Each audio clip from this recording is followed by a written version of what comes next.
Welcome to World History on a Page by Jim Found, Part 7. And Part 7 is the last part. We began by drawing the history of Europe and Western Asia as ribbons or strips, and then we have added East Asia, and we have added the Americas, and we're going to end up today by drawing Africa here along the bottom edge. I hope that you will be able to draw these eventually by memory and to draw them on a single sheet of paper so you can see everything at once. We're going to start with the entire history of Egypt, which covers all those centuries. And in fact, even before our map starts, the time when Egypt was unified into a single country is given as 3100 BC. That was dynasty number 1, and there have been many successive dynasties, so by the time we get to something called the Old Kingdom, that already starts with dynasty 3, and the Old Kingdom lasts from about 2700 to 2100 BC, and this is the time of the pyramids. Now we get on to our own map here with 2000 BC. The next one is called the Middle Kingdom, starting in the 2000s and going for about 200 years. There are so many dynasties even within the Old Kingdom that this is already starting with Dynasty 12, the Middle Kingdom. And then later, from about the 1500 BC to 1100 BC, we finally have the New Kingdom. It was during the New Kingdom probably that the story of Moses and the leading of the Israelites out of Egypt would have taken place. In between the Middle and the New, there was rule by a group that were not Egyptian. They're called the Hyksos, and they were Semites. After the New Kingdom was over, then there were 4 dynasties in a quick succession, each about 100 years long, and 2 of them were not ruled by Egyptians. One of them was ruled by Libyans, one was ruled by the Cushites, who were from south of Egypt. And starting in the 500s, the story of Egypt, the rule of Egypt, links up with what is happening up in Europe at the time. And so when the Persians took over, defeating the Babylonians, they also took control of Egypt. So you had the Persian Empire ruling Egypt. And then, after that, Alexander the Great, when he ended the Persian Empire in Europe, he ended it in Egypt as well. And so Alexander the Great and the culture called Hellenistic culture came into Egypt. The general who took over when Alexander died was named Ptolemy, spelled with a PT at the beginning, and that family continued to rule, the Ptolemaic family. Cleopatra, for example, was part of the Ptolemaic dynasty.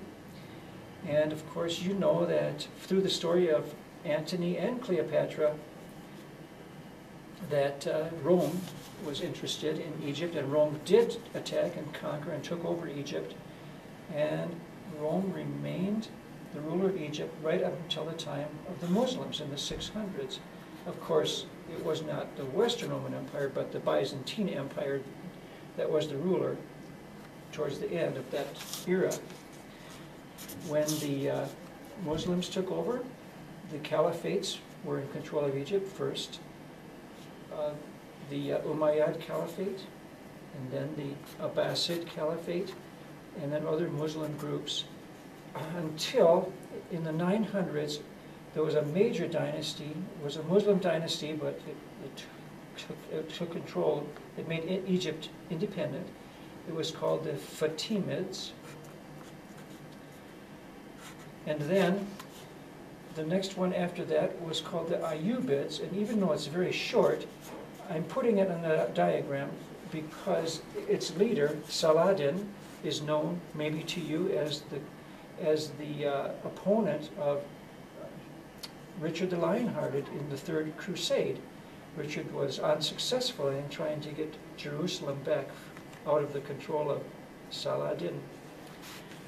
When the Mongols took over in Europe and Asia, they were not able to take over in Egypt, but there was a change in dynasties there, and former slaves, Turkish slaves, took over, and that slave dynasty ruled by slaves was called the Mamluk dynasty, and that continued right on to the 1500s when the Ottoman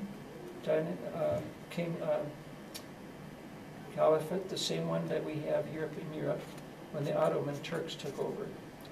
And they, of course, ended at World War I. And then we go to the more recent history of Egypt.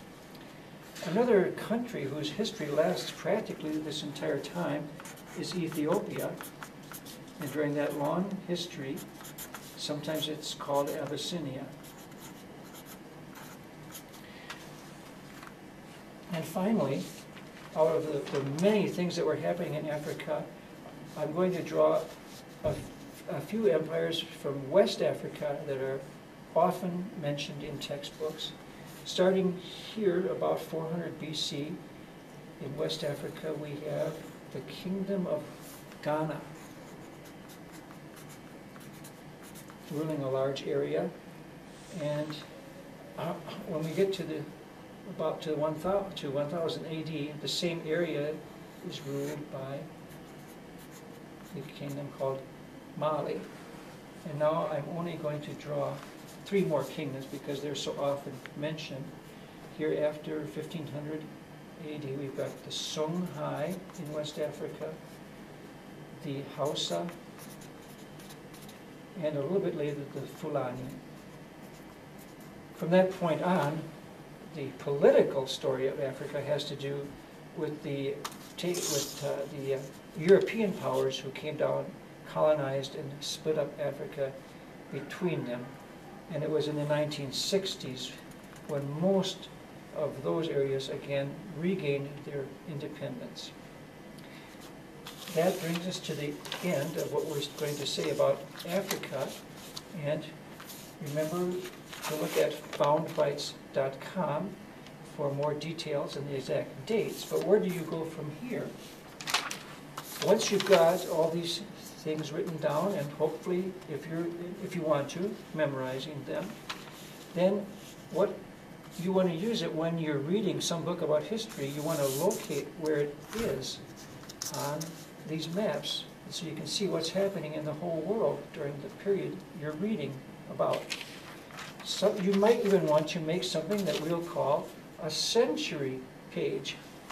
When I make a century page, I first fold an ordinary sheet of tablet paper about 1/3 of the way in, because I use the left-hand part to put explanations. So for example, let's say I was making a century sheet for the 1300s. Maybe I'm reading about some person who lived at that time. I would start by looking at my big map and just filling in for myself what was happening. For example, in China, this was the time when the Mongols, the Yuan dynasty, were displaced by the next dynasty, the Ming. This was the time when the Mamluks were ruling in Egypt. The Byzantines were still in Turkey. And you can write as many of those as you'd like to, depending on what you're reading about. And then I try to fill in some of the major events. Now, of course, how would I know in advance what the major events are before I even read the book? And fortunately, there are ways to do this.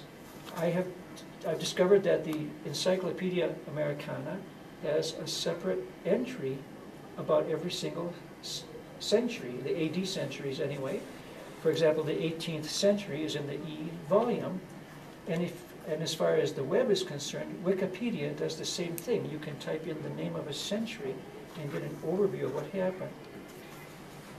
So, for example, in the 1300s, it turns out that that was when the Black Death was taking place in Europe. So I would write some of those events along the top of my page, but the main part of my page is meant to write in the names of people. And again, how would you know in advance who the people are? And one way to do this is you can look into an old almanac. Lots of almanacs have sections which give you a quick thumbnail history of the world, and they'll mention the important people in each century. So I'll just write a few in here that you may have heard of. So over here on the left, I would write my description. English author, and this was the time when Chaucer wrote his Canterbury Tales. When I make these diagrams, I don't usually write the year in because I can look up that in a reference book. But I do sort of separate, were they more toward the end of the century, more toward the beginning. And as far as authors are concerned, this was also the time of a very famous Italian author, Dante, Paradise Lost. It was from the 1300s. And then painters. There was an Italian painter who is considered a forerunner of the paintings of the Renaissance. Italian painter, and that would be Giotto. So you can continue in this way with names that you see in quick surveys of history, and then of course when you're reading your book, you would fill in the additional names that you're learning about. But this is one way to use the world history diagram to get a little more detail in and make use of it when you're studying a particular era in history. Thank you very much for all the time you've spent doing this. I hope it works out for you. That's all for now.